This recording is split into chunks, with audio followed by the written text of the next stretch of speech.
Alright guys, I'm back here and gonna pick up that Crimson Strike Force 3-pack. Let's see if they got it and if I can actually pick it up this time. Wish me luck. I want to give a huge shout out to all my Patreon and channel member supporters. It's thanks to your support that this channel continues to grow. Thank you so much for your support, guys. It really means a lot and really helps the channel to keep growing. But let me just see. Oh, this thing's awesome. Then, it's actually here, guys. Check it out. if it's not on here, then 132. This is insane. Alright guys, so we got it. There's the Crimson Strike Force. Gonna do a review on this as soon as I can. Hey guys, Jay, welcome back to the channel. So guys, finally, GameStop let us pick this thing up. This is crazy. So yeah guys, here is Extensive Enterprises Crimson Strike Team. This showed up here in Canada early. I don't know, sometimes Canadians get a break, I have to admit, but not so much a break in price. So $132.99, if you have the Edge Platinum price, goes down all the way to $119.69, but we have 13% taxes here, guys, so this is one expensive set, I gotta tell you. But is it worth it? Let's find out together, everybody. Alright, so the box is pretty extensive. No pun intended, pun intended. I've already kind of gone through the box already, but because it's here, why not look at it again? So here is Extensive Enterprises in the front, Crimson Strike Team. It's all embossed, actually, which I really like. Feel, you know, going over it, you can actually feel the raised lettering and even the indentations in the satchel. So it's really, really cool. Angling it a little bit, you can actually see the locking mechanisms that are supposed to secure this from anyone trying to break in. But of course, Chuckles has actually managed to steal this from Extensive Enterprises. So let's see if he's able to break in. Nothing too fascinating on the side, it's just the case itself. But on the back, we do have, like I said in the other reviews, the Cobra insignia, which is looking so great. I love the deco that they put this on. That they put on this. It really does look like it's been, you know, tossed around and banged up. It's really lots of fun.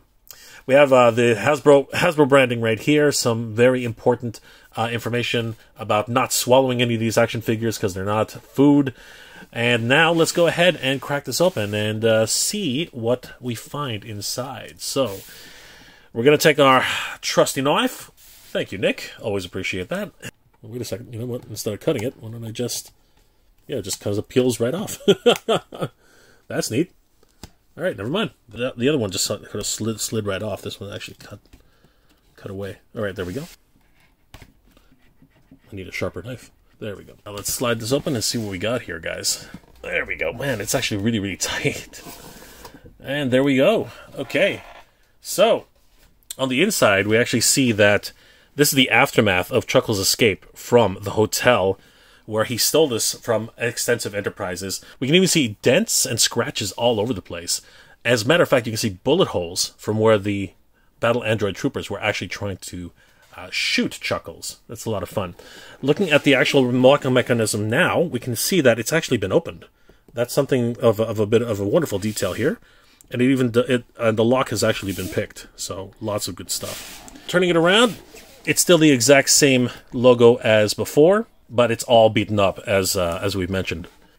Without further ado, let's open up the satchel and see exactly what we're dealing with here. Now, this is on a magnetic hinge, so all we have to do is grab it and lift it up. You can actually hear the magnets clamping down once you release it. All right, so here we go, guys. Opening up the Extensive Enterprises package. Let's see exactly what we're dealing with. There it is. There is the dossier with all of the Battle Android Trooper schematics, and even that photograph of the Battle Android Troopers, and that wonderful file for Cobra. On the top, we do see the trio of the Strike Team just freaking out that they have been duped. The trio is literally mortified that Chuckles has broken the code and literally stolen right from under them. The artwork is just absolutely beautiful. I wish that Hasbro would start crediting all of their artists, because really I want to find out who did this incredible artwork. Bravo to you, my friend. You are amazing. I love the overall layout here with you know, the technical schematic with the technical readouts and all of the dials and switches, all the communications arrays, even the speaker here where you can communicate directly with the trio themselves.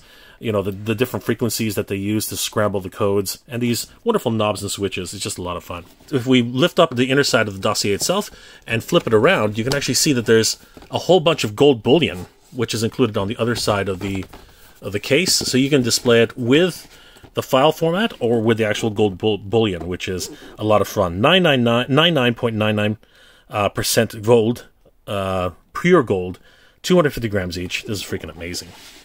And of course, lifting that up, we do see the trio themselves. There they are, everybody. The Crimson Strike team in their glory. Holy crap. We do have the Baroness right in the middle. We have Tomax and Xamot. These guys look so much better in person than they did on photographs. I can't tell you how much this looks so great. Zooming in on the Baroness herself, wow. Look at the... I'm pretty sure... This is not vac metal. It definitely is some sort of paint.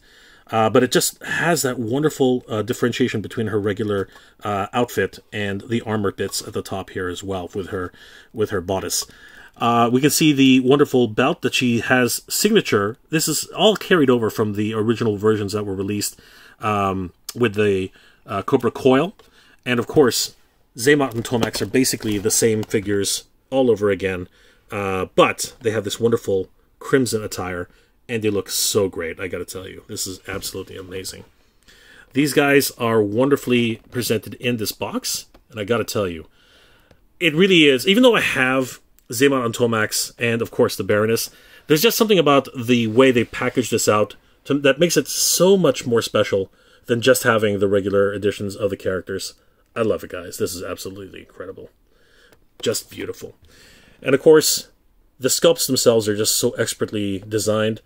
I believe this was one of Corey Cantalupe's final projects before he had to depart from Hasbro.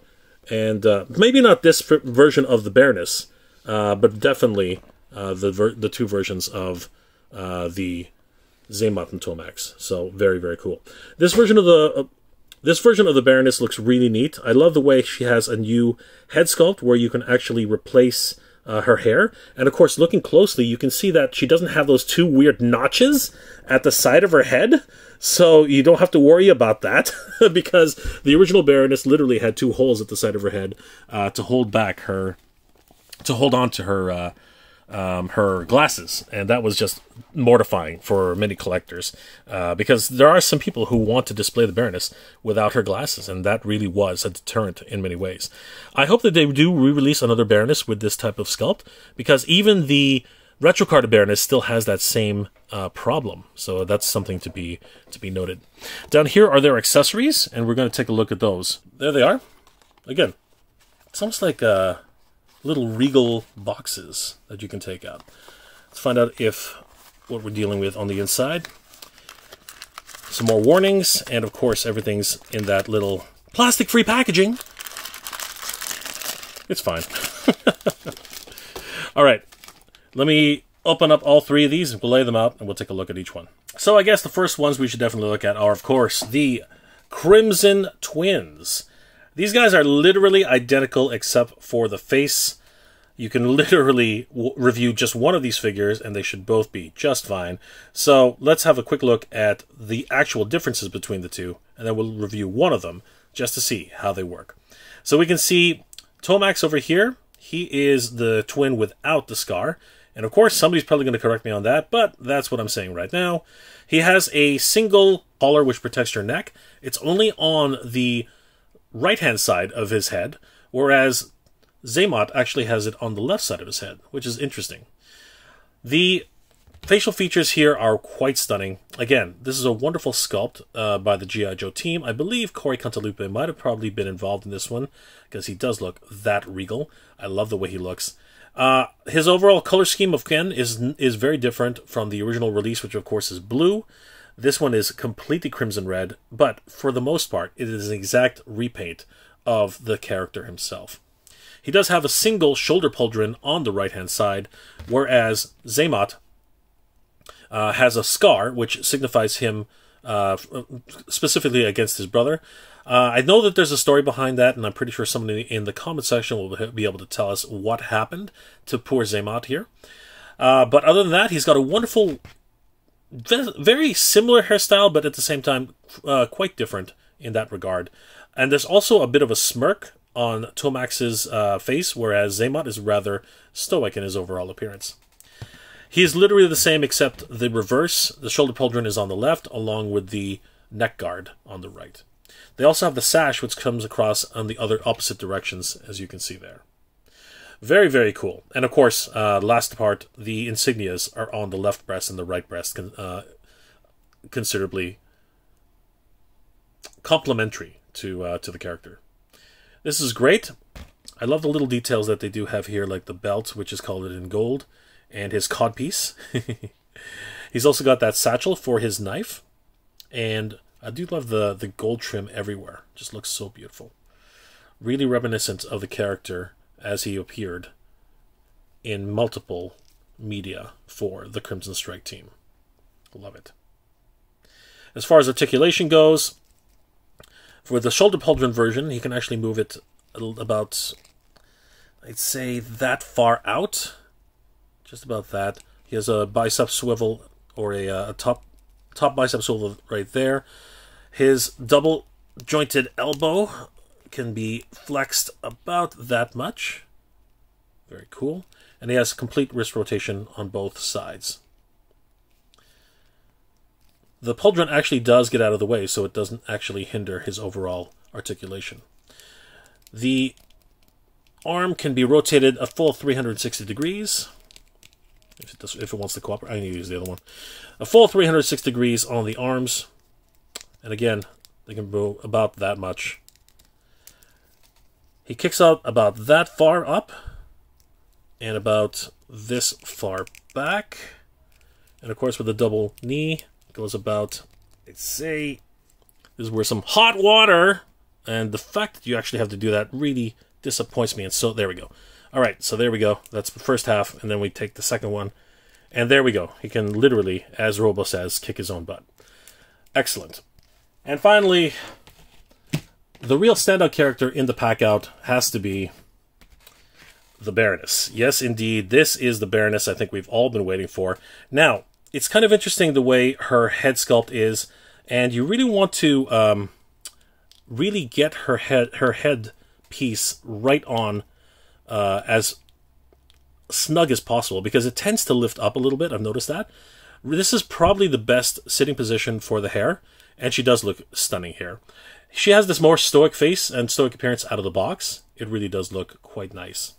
The overall paint details, and of course the tempo that's on the eyes, very, very, very, very good in terms of its overall application. Like, I have no complaints on that level. You can even see some eye shine in there, and the golden details of her actual eyes. The lips, they're painted very, very well indeed as well, and she's even got some blush on the top of the corners of her cheeks. Very, very well done.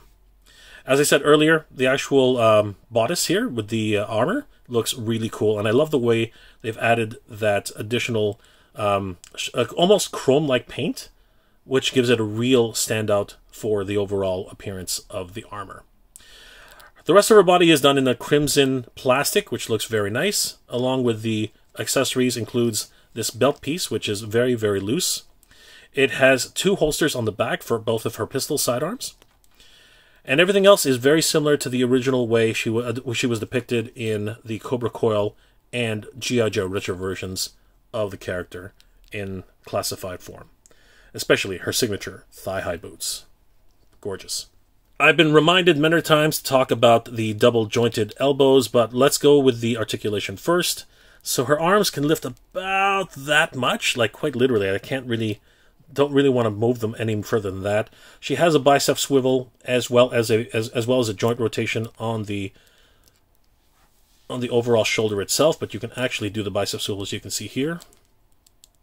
And she does have double-jointed elbows, just like this. And again, this is going to be fun. There we go. So she can literally reach back behind her head.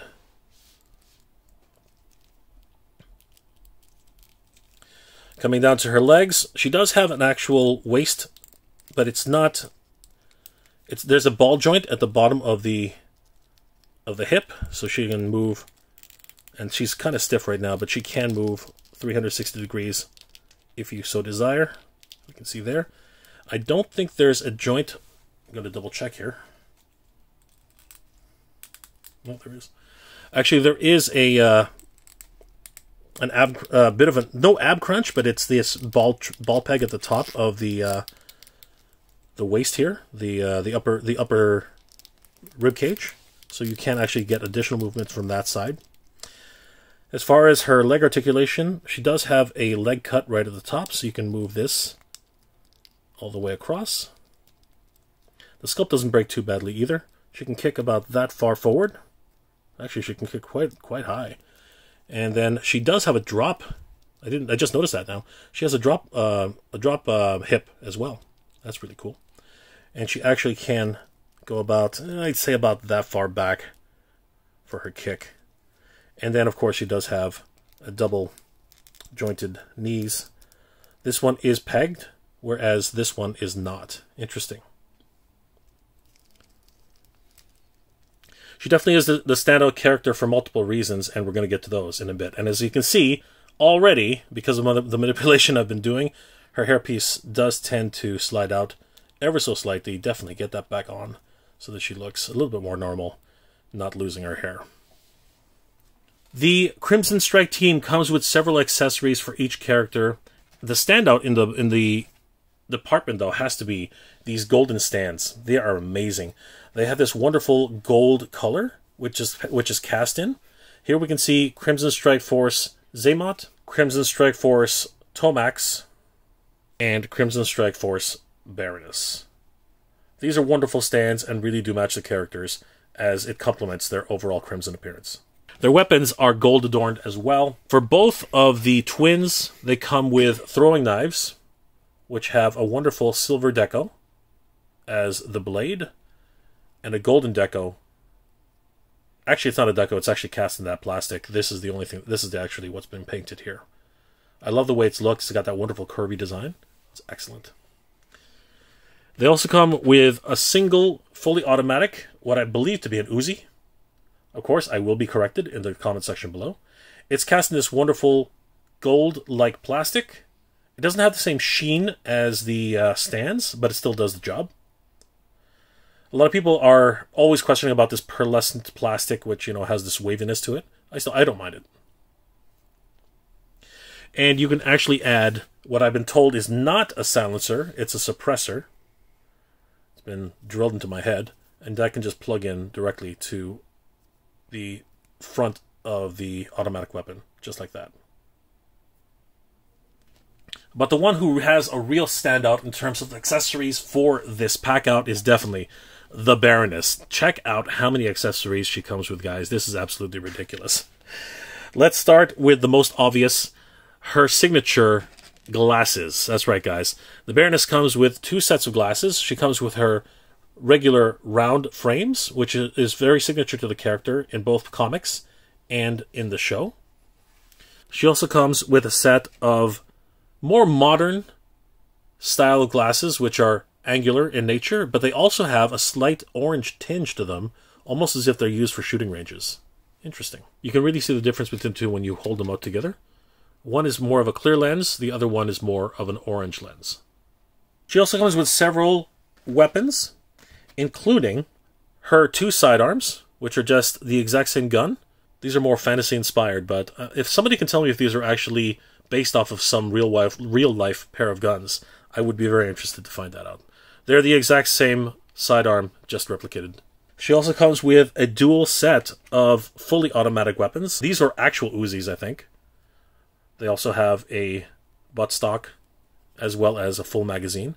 I don't think these magazines are removable, unlike other G.I. Joes in the line, but they do look amazing. They also come with 2 sets of suppressors, which you can add to the automatic weapons. These ones are the reverse type, so what you need to do is there's a hole on this end, and you can just affix it to the smaller end like that. There you go. She also comes with a set of smaller knives, or nearly smaller swords. They're identical in nature. They're cast in the gold plastic. They have a snake-like heraldry. We can see that. A wonderful amounts of detail on the inside there. We can still see the eyes, the shape of the eyes, and even the sort of scale-like pattern. It's gorgeous. And of course the tempo on the blades themselves make them look wonderfully silver and deadly. Finally, she comes with her snake, or in this case her Cobra blaster.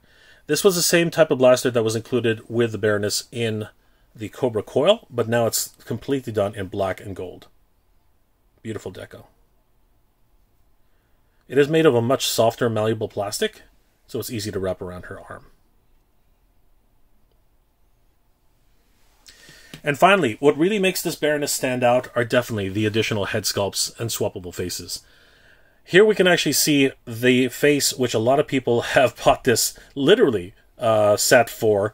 It is this more sultry appearance of the Baroness, where she's literally biting her lip, almost in anticipation of something to come. Perhaps she's about to mow down an enemy with her 2 Uzis, or perhaps she's in for more of an intimate time with one of her significant others. Who knows? She has much more red eyeshadow on this particular Baroness, actually making her look even more sinister than she was before. She also comes with this interesting headpiece, which is, I guess, masked with this almost simian type of faceplate. It's interesting to see this. Now, there's what looks to be a camera on top, or maybe even a ray gun. That's really interesting. Along with these wonderfully red visors. It's really, really interesting. If we look closely, we can even see that there is painted lips underneath. I mean, they didn't have to do that, but it's amazing that they gave that much attention to detail to here. If we look closely on the inner parts of her ears, we can actually see some communication earbuds, as well as some gold lining at the top. Perhaps this isn't actually the Baroness, and it could actually be maybe an android version of her being controlled. Or she herself is being controlled in some fashion. I guess we'd have to find out throughout the story. The Baroness also has an additional hairpiece, which is more windswept in nature. As you can see here, it kind of blows and billows to the side, which is kind of neat.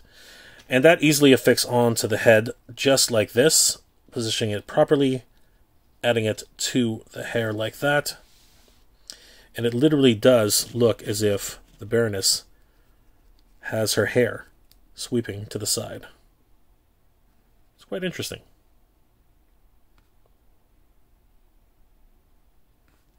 In order to change the Baroness's appearance, all you have to do is remove her headpiece. First, we'll start with the hair. It's simple. It's a simple matter of just maneuvering the hair out of position like that. Then we can take the head itself, and just like other characters in the line, you just take a good grasp of the figure, pop off the head. It's got a red ball joint in the side. Then we can take the next headpiece, affix it properly, and just... It doesn't have that satisfying pop, but you can tell it's affixed because the head itself is very well situated and moves around exactly how you would expect.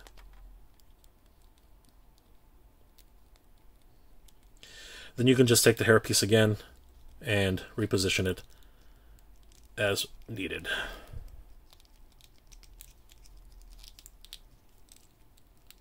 There we go. So overall, my impressions of the set are, well, to be perfectly honest with you, they're the exact same figures as they were before. The only standout character in this line is definitely the Baroness. She comes with so many different additions to her character, it's not even fair. Both Xamot and Tomax literally come with the exact same accessories that they came with in their original pack-out, so I really can't say that these two were overall worth it. But the trio itself cannot be broken up. This is the Crimson Strike team, and that is the reason why they're together. The Baroness does stand out as the one who really comes with the most accessories, and especially giving her new head sculpts and overall new look. It literally is almost an unfair advantage to have her in this set, as she really is the standout character in the line. I mean, quite literally, you can either choose to have her traditional look with her ground specs, or take a more sinister approach and give her these crazy-looking thinner spectacles. It's almost unfair how much the Baroness really did get preferential treatment with this particular set. I mean, she literally is the standout character in this line. But, rightly so, as the Crimson Strike team, of course, is led by the Baroness with the supporting characters of Xamot and Tomax. Guys, let me know in the comment section below, what are your thoughts of this Crimson Strike team? I mean, I have to say, for the price point, you really have to love G.I. Joe and want to collect the entire line. This is a wonderful pack out indeed, and of course, it being a convention exclusive, I just had to have it. But, to be perfectly honest with you, if this is something that is not exactly in your wheelhouse, it's easy just to pass these guys by, as there are more than enough versions of Xamot and Tomax in their regular editions. But as I said earlier, this is definitely a collector's item, in so much that it comes with a wonderful pack out, and really is a wonderful addition for anyone looking to complete their G.I. Joe line. Guys, let me know what your thoughts in the comment section below. If you enjoyed this episode, guys, please do leave me a like. It really does help me out. And if you enjoy this type of content, please consider subscribing to the channel. I post up to 2 episodes a week, and I hope you guys enjoy. And if you're in the position to help out the channel, please consider checking out my Patreon page. It's Mega J Retro on Patreon.